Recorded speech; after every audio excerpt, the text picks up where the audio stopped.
നമസ്തേ. രാജ്യാന്തരത്തിലേക്ക് സ്വാഗതം. പ്രധാന വാർത്തകൾ. ബാങ്കോക്കിൽ ബിംസ്റ്റെക് ഉച്ചകോടിക്കിടെ മോദി യൂനിസ് കൂടിക്കാഴ്ച. ചർച്ചയായി ബംഗ്ലാദേശിലെ ന്യൂനപക്ഷ വേട്ട. പ്രധാനമന്ത്രി ഇന്ന് ശ്രീലങ്കയിലേക്ക്. സന്ദർശനം പ്രസിഡന്റിന്റെ പ്രത്യേക ക്ഷണപ്രകാരം.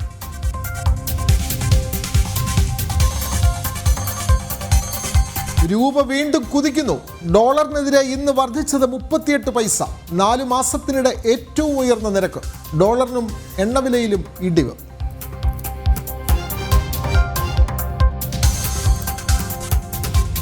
വീണ വിജയനെതിരായ മാസപ്പടി കേസിനെ ചൊല്ലി CPM-ൽ ഭിന്നത. കേസ് പാർട്ടി നേരിടേണ്ടതില്ല എന്ന് പാർട്ടി കോൺഗ്രസിൽ ബംഗാൾ ആന്ധ്ര ഘടകങ്ങൾ. മുഖ്യമന്ത്രിയുടെ മകൾക്കെതിരായ കേസ് രാഷ്ട്രീയ പ്രേരിതമെന്ന് കേരള ഘടകം. വീണ വിജയൻ അടക്കമുള്ളവർക്ക് SFIO സമൻസ് ഉടൻ അറസ്റ്റ് ചെയ്തേക്കുമെന്നും റിപ്പോർട്ടുകൾ. മുഖ്യമന്ത്രിയുടെ രാജി ആവശ്യപ്പെട്ട യുവമോർച്ചയുടെ സെക്രട്ടേറിയറ്റ് മാർച്ച്.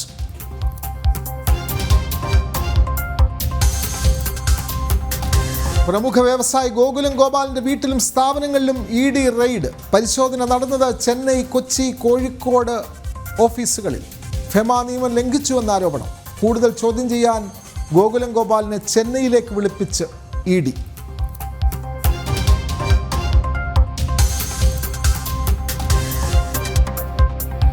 കൊലക്കേസുകളിൽ വലവിരിച്ചെണ്ണയെ. മഞ്ചേരിയിൽ SDPI പ്രവർത്തകരുടെ വീടുകൾ റെയ്ഡ്. 4 പേർ കസ്റ്റഡിയിൽ. പിടിയിലായത് RSS പ്രവർത്തകൻ ശ്രീനിവാസൻ വധക്കേസുമായി ബന്ധപ്പെട്ടവർ. RSS പ്രവർത്തകൻ അർജുനെ വെട്ടിയ കേസിലെ പ്രതി ഷംനാദിന്റെ വീട്ടിലും പരിശോധന.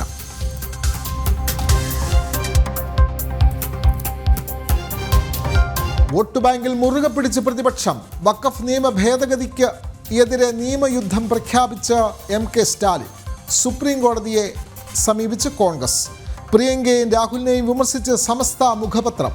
കോൺഗ്രസിനും ഇടതുപക്ഷത്തിനുമെതിരെ ദീപിക.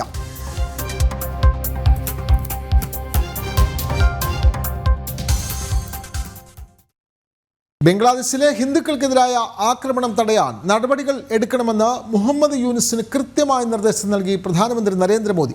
ഭീകരരെ കുറ്റവിമുക്തരാക്കിയ നടപടിയും പ്രധാനമന്ത്രി ചർച്ചകളിൽ പരാമർശിച്ചു. ഇരു രാജ്യങ്ങളും തമ്മിൽ സഹകരണം ശക്തമാക്കേണ്ടതിൻ്റെ അനിവാര്യതയും നരേന്ദ്രമോദി കൂടിക്കാഴ്ചയിൽ അറിയിച്ചു.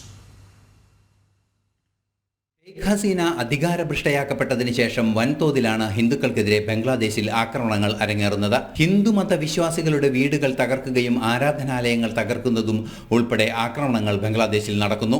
ഇത്തരം സംഭവങ്ങൾ ആവർത്തിക്കുന്നത് തടയണമെന്ന് പ്രധാനമന്ത്രി നരേന്ദ്രമോദി ബംഗ്ലാദേശ് ഇടക്കാല സർക്കാരിന്റെ മുഖ്യ ഉപദേഷ്ടകൻ മുഹമ്മദ് യൂനുസിനെ കൃത്യമായ നിർദ്ദേശം നൽകിയതായി വിദേശകാര്യ സെക്രട്ടറി വിക്രം മിസ്രി അറിയിച്ചു. Prime Minister also underlined India's concerns related to the safety and security of minorities in Bangladesh, including Hindus, and expressed his expectation that the government of Bangladesh would ensure their security, including by thoroughly investigating all cases of atrocities committed against them. ബംഗ്ലാദേശിൽ ഹിന്ദുക്കൾക്കെതിരായ അതിക്രമങ്ങൾ വർദ്ധിക്കുന്നതിനെതിരെ RSS ഉൾപ്പെടെ ശക്തമായ വിമർശനം ഉന്നയിച്ചിരുന്നു. ലോകരാജ്യങ്ങൾ പോലും ബംഗ്ലാദേശിന്റെ ന്യൂനപക്ഷ വിരുദ്ധതയെ രൂക്ഷമായി വിമർശിച്ചു. ഭീകരരെ കുറ്റവിമുക്തരാക്കുകയും ജയിൽ മോചിതരാക്കുകയും ചെയ്യുന്ന നടപടിയിലും പ്രധാനമന്ത്രി നരേന്ദ്രമോദി ആശങ്ക അറിയിച്ചു. Prime Minister also urged in this regard that any rhetoric that vitiates the environment is best avoided. On the border, strict enforcement of the law and the prevention of illegal border crossings, especially at night, is necessary for maintaining border security and stability.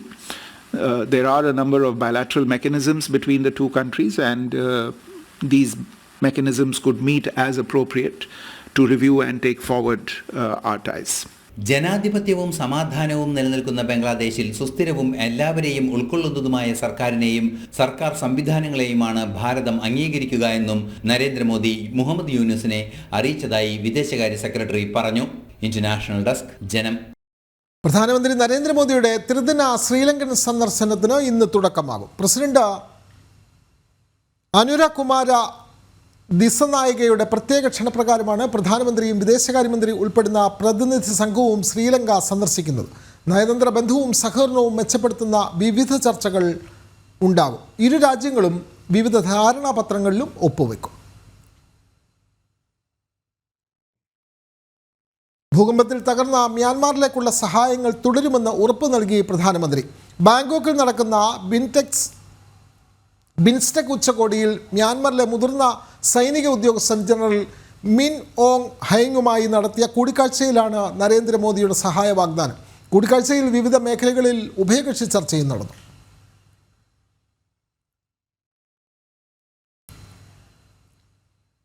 മാസപ്പടി കേസിൽ കുറ്റപത്ര വിചാരണ കോടതിക്ക് കൈമാറി. എറണാകുളം ജില്ലാ കോടതിയുടേതാണ് നടപടി. സാമ്പത്തിക കുറ്റകൃത്യങ്ങൾ പരിഗണിക്കുന്ന Ernakulam judicial first class magistrate കോടതി 7-നാണ് കുറ്റപത്രം കൈമാറിയത്. ഇന്നലെയായിരുന്നു SFIO കുറ്റപത്രം സമർപ്പിച്ചത്. കുറ്റപത്രം പരിശോധിച്ച് നമ്പറിട്ട് തുടർ നടപടികളിലേക്ക് കോടതി കടക്കും.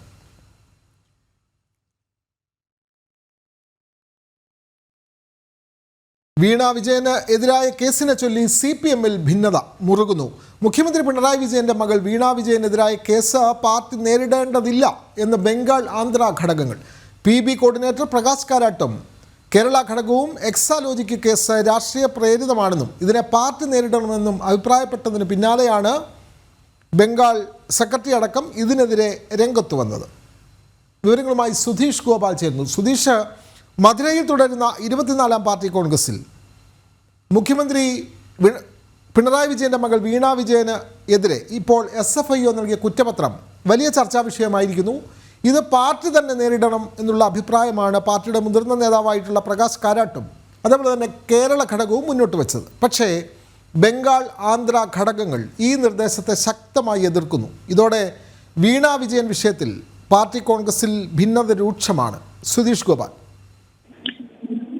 വിനോദ്, വീണ വിജയനെതിരായ കേസുമായി ബന്ധപ്പെട്ട് ഇപ്പോൾ ബംഗാൾ പാർട്ടിയുടെ സംസ്ഥാന സെക്രട്ടറി അടക്കമുള്ളവരാണ് രംഗത്തെത്തിയിരിക്കുന്നത്. പാർട്ടി കോൺഗ്രസിൽ ഇതുമായി ബന്ധപ്പെട്ട് ഈ വിഷയത്തിൽ പാർട്ടി ആ കേസിനെ നേരിടേണ്ടതില്ല, അത് വ്യക്തിപരമായി ആർക്കെതിരെയാണോ കേസ് അവർ നേരിടേണ്ടതാണെന്ന ഒരു അഭിപ്രായമാണ്, അത്തരം ഒരു നിർദ്ദേശമാണ് ബംഗാൾ പാർട്ടി സെക്രട്ടറി കൂടിയായ മുഹമ്മദ് സലീം മുന്നോട്ട് വെക്കുന്നത്. ഇതിനെ പിന്തുണയ്ക്കുന്ന രീതിയിലായിരുന്നു ആന്ധ്ര ഘടകത്തിലുള്ളവരും ചർച്ചയിൽ പങ്കെടുത്തത്.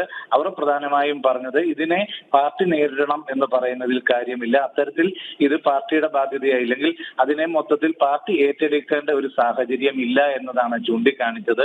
ഇത്തരത്തിൽ ഉള്ള ഒരു നിർദ്ദേശം ആന്ധ്ര ബംഗാൾ ഘടകം മുന്നോട്ട് വെക്കുമ്പോൾ അത് കേരള ഘടകത്തിനും അതോടൊപ്പം തന്നെ പിണറായി വിജയനും വലിയ ഒരു വെല്ലുവിളിയായി മാറുകയാണ്.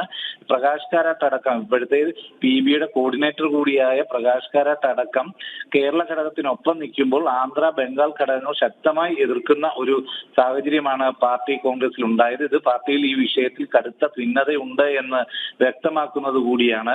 ഇപ്പോൾ നമുക്കറിയാം, നാളെ പിണറായി വിജയന് പ്രായത്തിന്റെ മാനദണ്ഡം പരിഗണിക്കുമ്പോൾ ഇളവ് നൽകണോ എന്ന കാര്യത്തിലടക്കം അന്തിമ ഒരു ചർച്ചയിലേക്ക് നീങ്ങുന്ന ഘട്ടത്തിലാണ് പിണറായി വിജയന് എതിരായി പരസ്യമായി രംഗത്തെത്താൻ CPM-ൽ പലരും തയ്യാറായി ഉണ്ട് എന്ന് വ്യക്തമാക്കുന്ന തരത്തിൽ ബംഗാൾ ആന്ധ്ര ഘടകങ്ങളിൽ നിന്നും അഭിപ്രായം ഉയരുന്നത്. ഇത് കേരള ഘടകത്തിലേക്ക് കൂടി വ്യാപിക്കുമോ എന്ന ആശങ്കയും പിണറായി പക്ഷത്തിനും പിണറായിക്കുമുണ്ട്. ഇതിൽ ഏറ്റവും പ്രധാനമായി എടുത്തു പറയേണ്ടത്, പ്രധാനമായും പിണറായി വിജയന്റെ മാത്രം പേര് പറയുമ്പോൾ മന്ത്രി മുഹമ്മദ് റിയാസ് ഇപ്പോൾ കേന്ദ്ര കമ്മിറ്റിയിലേക്ക് അല്ലെങ്കിൽ ഒരു പാർട്ടിക്ക് ഒരു പുതിയ ഘടകത്തിലേക്ക് പ്രവേശിക്കാനുള്ള നീക്കങ്ങൾ പാർട്ടിക്കുള്ളിൽ ശക്തമായി നടക്കുമ്പോൾ തന്നെയാണ് ഇത്തരത്തിലുള്ള ഒരു വിവാദം ഉണ്ടാകുന്നത്. വീണ വിജയന്റെ ഭർത്താവ് കൂടിയാണ് മുഹമ്മദ് റിയാസ് എന്നതും ഇതിൽ നിർണായകമാണ്. അത്തരത്തിൽ മുഖ്യമന്ത്രി അതോടൊപ്പം തന്നെ മുഹമ്മദ് റിയാസിന്റെയും രാഷ്ട്രീയ ഭാവിയെ കൂടി ഈ കേസ് ബാധിക്കുമോ എന്ന ആശങ്കയും പിണറായി മുഹമ്മദ് റിയാസ് പക്ഷങ്ങൾക്കുണ്ട്.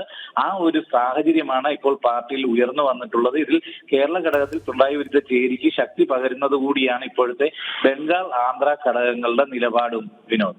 സുധീഷ്, അതേപോലെ തന്നെ ഇതോടൊപ്പം ചേർത്ത് വായിക്കേണ്ട ഒരു കാര്യം, പാർട്ടി കോൺഗ്രസിൽ ഇപ്പോൾ പുതിയ ജനറൽ സെക്രട്ടറി ആര് എന്നതിനെ ചൊല്ലിയുള്ള അല്ലെങ്കിൽ അതിനെ സംബന്ധിച്ച ചർച്ചകളൊക്കെ സജീവമായി വരുന്നുണ്ടല്ലോ. അങ്ങനെ വരുമ്പോൾ ഇപ്പോൾ പിണറായി വിജയനെതിരായ ശബ്ദം അവിടെ ശക്തമാകുന്നു. അപ്പോൾ MA ബേബി ജനറൽ സെക്രട്ടറി ആക്കാനുള്ള സാധ്യതകൾ എങ്ങനെ ഇല്ലാതാക്കാം എന്നുള്ളതാണല്ലോ പിണറായി വിജയൻ്റെ ഒരു നീക്കം. പക്ഷേ ഇപ്പോൾ വീണ വിജയൻ്റെ വിഷയം വന്നതോടുകൂടി MA ബേബി ജനറൽ സെക്രട്ടറിയായി വരുന്നതിനുള്ള സാധ്യത വർദ്ധിക്കുന്നുണ്ടോ സുധീഷ്?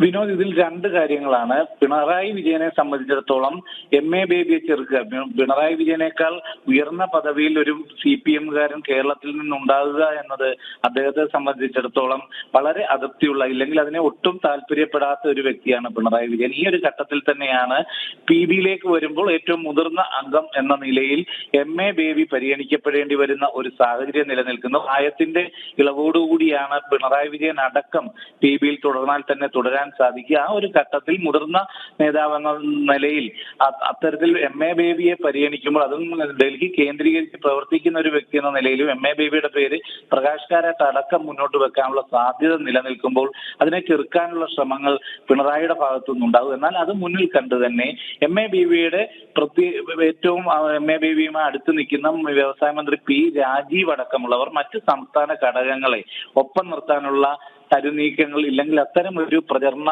നീക്കങ്ങൾ ശക്തമായി തന്നെ നടത്തുന്നുണ്ട്. അതിന്റെ ഭാഗമായി ഇപ്പോൾ പിണറായി വിജയൻ ഒരു എതിർപ്പ് പ്രകടിപ്പിച്ചാൽ പോലും MA Baby party general secretary ആവാനുള്ള ഒരു സാഹചര്യത്തിലേക്ക് കാര്യങ്ങൾ എത്തി നിൽക്കുന്നു എന്നതാണ് യാഥാർത്ഥ്യം. അങ്ങനെ വരുന്ന ഒരു ഘട്ടത്തിൽ അത് കേരളത്തിലെ CPM രാഷ്ട്രീയത്തെ ആകമാനം തന്നെ മാറ്റിമറിക്കാൻ പോകുന്ന ഒരു വലിയ നിർണായക തീരുമാനമായി അത് മാറാനും സാധ്യതയുണ്ട്. ആ ഒരു പശ്ചാത്തലത്തിൽ പിണറായി വിജയന്റെ മകൾക്കെതിരെയുള്ള ഈ കേസ് പിണറായി വിജയനെതിരെയുള്ള ആയുധമായി മാറുകയും അതിന് തുടക്കം കുറിച്ചുകൊണ്ട് ബംഗാൾ ആന്ധ്ര ഘടകങ്ങൾ രംഗത്തെത്തുകയും ചെയ്തതോടെ പിണറായിക്കെതിരെയുള്ള ഒരു പോരാട്ടത്തിന് മറ്റുള്ളവർക്ക് കൂടി ധൈര്യം പകരുന്നതാണ്. അത് കേരള ഘടകത്തിൽ തന്നെ ഇപ്പോൾ പറഞ്ഞ P രാജീവിനെ പോലുള്ള, ഇല്ലെ KN ബാലഗോപാലിനെ പോലുള്ള, MA ബേബിക്ക് ഒപ്പം നിൽക്കുന്ന MP രാജേഷിനെ പോലുള്ളവരൊക്കെ അവരുടെ ശക്തി പ്രകടിപ്പിക്കാൻ, ഇല്ലെങ്കിൽ അവരുടെ നിലപാടുകൾ പരസ്യമായി പറയാൻ മുന്നിട്ട് വരും എന്നതാണ്. അതിൽ കണ്ണൂർ ലോബിയിൽ തന്നെ ഷംസീർ അടക്കമുള്ളവർ പിണറായിയുടെ എതിർചേരിയിലുണ്ട്.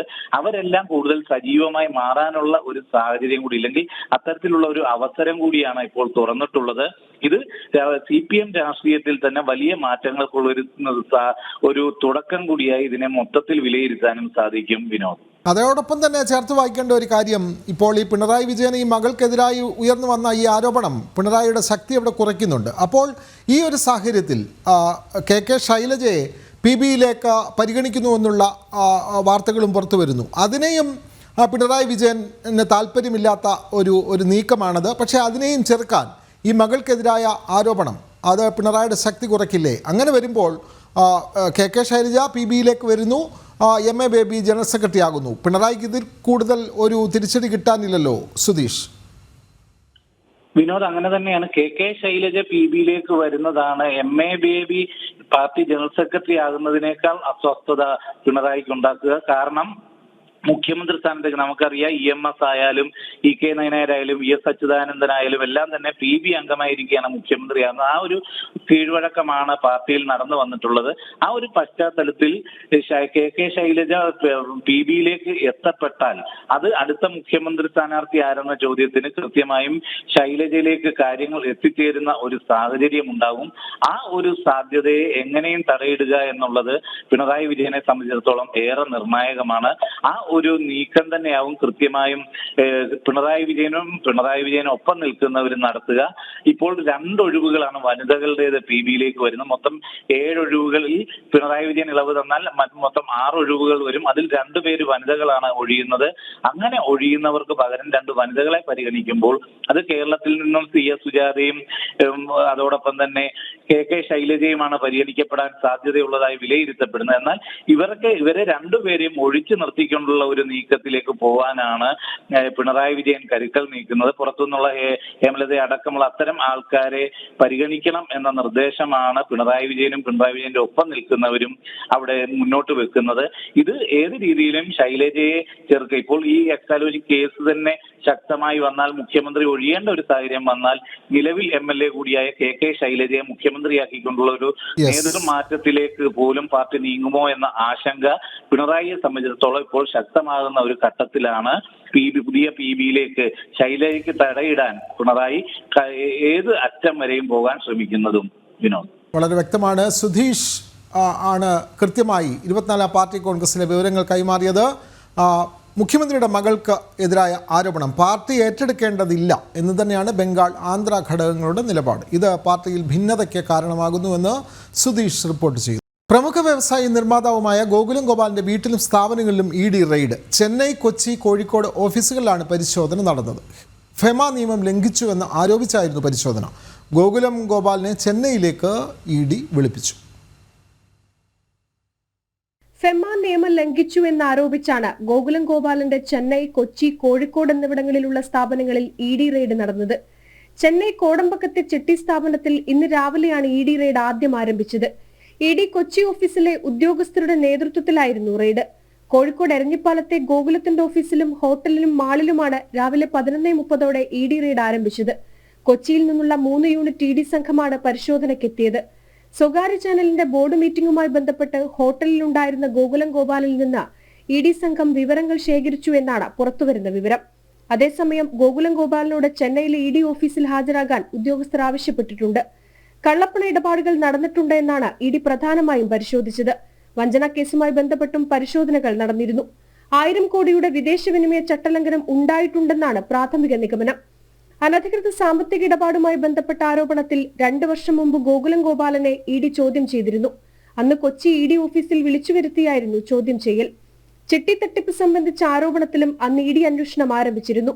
അനധികൃതമായാണ് ചിട്ടി ഇടപാടുകൾ നടത്തുന്നതെന്നായിരുന്നു EDക്ക് അന്ന് ലഭിച്ച പരാതി. രാജ്യത്താകമാനം 400-ലധികം ശാഖകളാണ് ഗോകുലം ചിറ്റ്സിനുള്ളത്.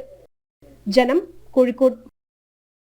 കൂടുതൽ വിവരങ്ങളുമായി നന്ദഗോപൻ ചേരുന്നു. നന്ദൻ, ഇപ്പോൾ ഈ ഗോകുലം ഗോപാലിൻ്റെ ഓഫീസുകളിലും അതേപോലെ തന്നെ അദ്ദേഹത്തിൻ്റെ സ്ഥാപനങ്ങളിലുമൊക്കെ എൻഫോഴ്സ്മെൻറ്റ് ഡയറക്ടറേറ്റ് പരിശോധന നടത്തി അദ്ദേഹത്തെ ചോദ്യം ചെയ്തു. പക്ഷേ കൂടുതൽ ചോദ്യം ചെയ്യാനായി അദ്ദേഹത്തെ ചെന്നൈയിലേക്ക് വിളിപ്പിച്ചിട്ടുണ്ടല്ലോ. കൂടുതൽ വിവരങ്ങൾ നന്ദഗോപൻ.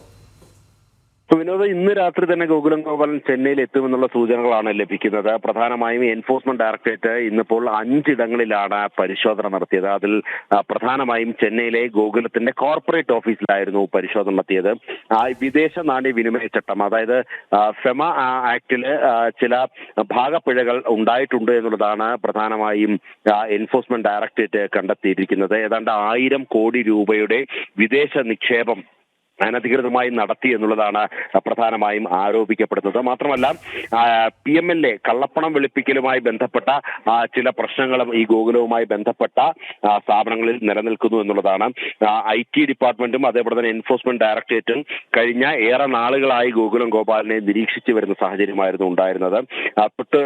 അതേപോലെ തന്നെ ഈ ഗോകുലവുമായി ബന്ധപ്പെട്ട ഗോകുലം ഗോപാലിന് നിക്ഷേപമുള്ള ചില കമ്പനികൾ, അത് ഒരു ന്യൂസ് ചാനൽ അടക്കമുള്ള ചില കമ്പനികളിലും ചില ക്രമക്കേടുകൾ നടന്നിട്ടുണ്ട് എന്നുള്ളതും പ്രധാനമായും ED ആരോപിക്കുന്നു.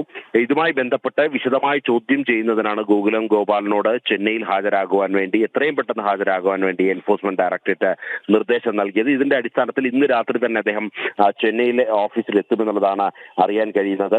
കേരളത്തിലെ വിവിധ സ്ഥലങ്ങളിലും അതേപോലെ തന്നെ ചെന്നൈയിലും അടക്കം 5 ഇടങ്ങളിലായിരുന്നു ഇന്ന് പരിശോധന നടത്തിയത്. അതേപോലെ തന്നെ ഈ ഗോകുലം ഗോപാലനുമായി ബന്ധപ്പെട്ട ചില കടലാസ് കമ്പനികൾ നിലനിൽക്കുന്നു എന്നുള്ളതും ആരോപിക്കപ്പെടുന്നു.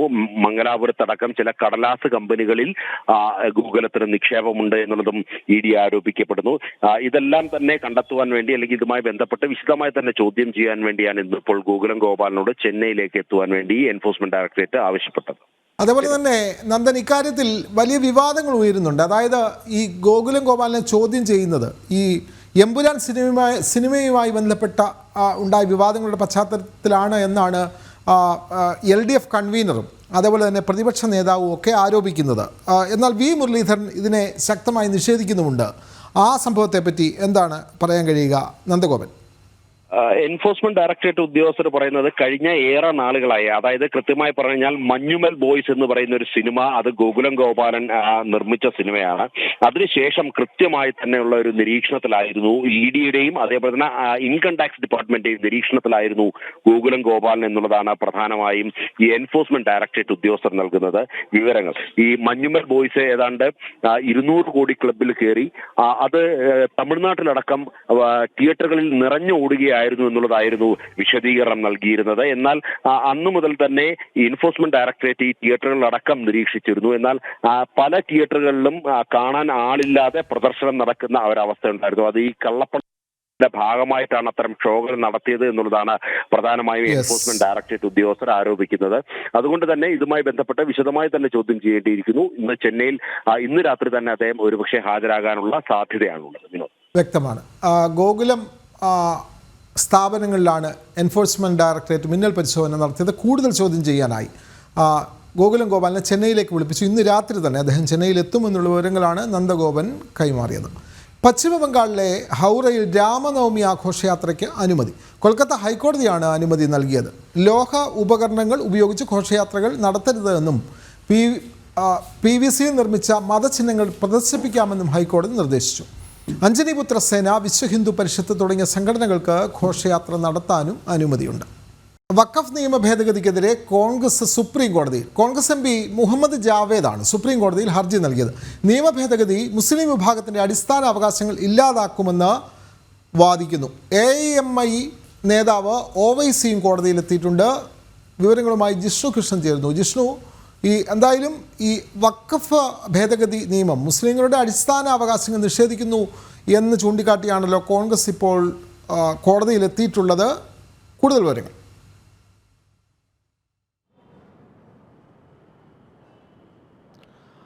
വിനോദ്, വഖഫ് നിയമ ഭേദഗതി ബിൽ മണിക്കൂറുകൾ നീണ്ട ചർച്ചകൾക്കൊടുവിൽ പാർലമെന്റ് പാസാക്കിയതിന് പിറകെയാണ് ഇപ്പോൾ കോൺഗ്രസ് സുപ്രീം കോടതിയെ സമീപിച്ചിട്ടുള്ളത്. ബീഹാറിൽ നിന്നുള്ള കോൺഗ്രസ് MP ഒപ്പം ഈ വഖഫ് നിയമ ഭേദഗതിയുമായി ബന്ധപ്പെട്ട പാർലമെന്റ് രൂപീകരിച്ച സംയുക്ത പാർലമെന്ററി കമ്മിറ്റിയിലെ അംഗവുമായിരുന്ന മുഹമ്മദ് ജാവേദാണ് സുപ്രീം കോടതിയിൽ ഹർജി നൽകിയിട്ടുള്ളത്. ഈ ഹർജിയിൽ ചൂണ്ടിക്കാട്ടിയിട്ടുള്ളത് വഖഫ് നിയമ ഭേദഗതി മുസ്ലിം വിഭാഗത്തിന്റെ അടിസ്ഥാന അവകാശങ്ങളും മതസ്വാതന്ത്ര്യവും ലംഘിക്കുന്നതാണ്, അത് കവർന്നെടുക്കുന്നതാണ് എന്ന വാദമാണ് മുഹമ്മദ് ജാവേദ് MP സുപ്രീം കോടതിയിൽ നൽകിയിട്ടുള്ള ഹർജിയിൽ വാദിച്ചിട്ടുള്ളത്. ഒപ്പം ഭരണഘടനയുടെ ആർട്ടിക്കിൾ 14, 25, 26 തുടങ്ങിയ എതിരാണ് ഇപ്പോൾ പാർലമെന്റ് പാസ്സാക്കിയിട്ടുള്ള വഖഫ് നിയമ ഭേദഗതി എന്നും അത് റദ്ദാക്കുന്നതിന് അതിന്മേലുള്ള നടപടികൾ സ്വീകരിക്കണമെന്ന് ആവശ്യപ്പെട്ടുകൊണ്ടാണ് ഇത്തരത്തിലൊരു ഹർജി ഇപ്പോൾ കോൺഗ്രസിന്റെ ഭാഗത്തുനിന്ന് സുപ്രീം കോടതിയിലേക്ക് എത്തിയിട്ടുള്ളത്. നേരത്തെ വഖഫ് നിയമ ഭേദഗതി പാർലമെന്റിലെത്തുമ്പോൾ കേരളത്തിൽ മുനമ്പം സമരസമിതിയും ഒപ്പം രാജ്യത്തിന്റെ വിവിധ ഭാഗങ്ങളിൽ വഖഫിന്റെ അനധികൃത ഭൂമി കയ്യേറ്റത്തിനെതിരെ പ്രത്യക്ഷ സമരത്തിലുള്ള സമരസമിതികളും KCBCയും CBCIയും ഉൾപ്പെടെ ഒരുമിച്ച് ആഹ്വാനം ചെയ്തത് വഖഫ് നിയമ ഭേദഗതിക്കെതിരെ എല്ലാ അംഗങ്ങളും രാഷ്ട്രീയം മാറ്റിവെച്ചുകൊണ്ട് ഒരുമിച്ച് നിൽക്കണമെന്നും സങ്കുചിതമായ രാഷ്ട്രീയം മാറ്റിവെച്ച് ഒരുമിച്ച് നിൽക്കണമെന്ന് ആഹ്വാനം ചെയ്തിരുന്നെങ്കിലും പാർലമെന്റിൽ ബില്ലിനെ എതിർത്ത് വോട്ട് ചെയ്യുന്ന നിലപാടാണ് കോൺഗ്രസ് സ്വീകരിച്ചത്. അതിന് പിറകെയാണ് വ്യക്തമാണ്. സമയപരിമിതി മൂലം ഇടപെടുകയാണ്. പാർലമെന്റ് പാസാക്കിയ, രാജ്യസഭയും ലോക്സഭയും പാസാക്കിയ വഖഫ് ഭേദഗതി നിയമത്തിനെതിരെയാണ് കോൺഗ്രസ് സുപ്രീം കോടതിയെ സമീപിച്ചിട്ടുള്ളത്. ഡൽഹിയിൽ നിന്നും വിവരങ്ങൾ നൽകുകയായിരുന്നു ജിഷ്ണു കൃഷ്ണൻ. രാജ്യാന്തരം സമാപിക്കുന്നു. ഇനി കാണാം ജനൻ ഡിബേറ്റ്. നമസ്തേ.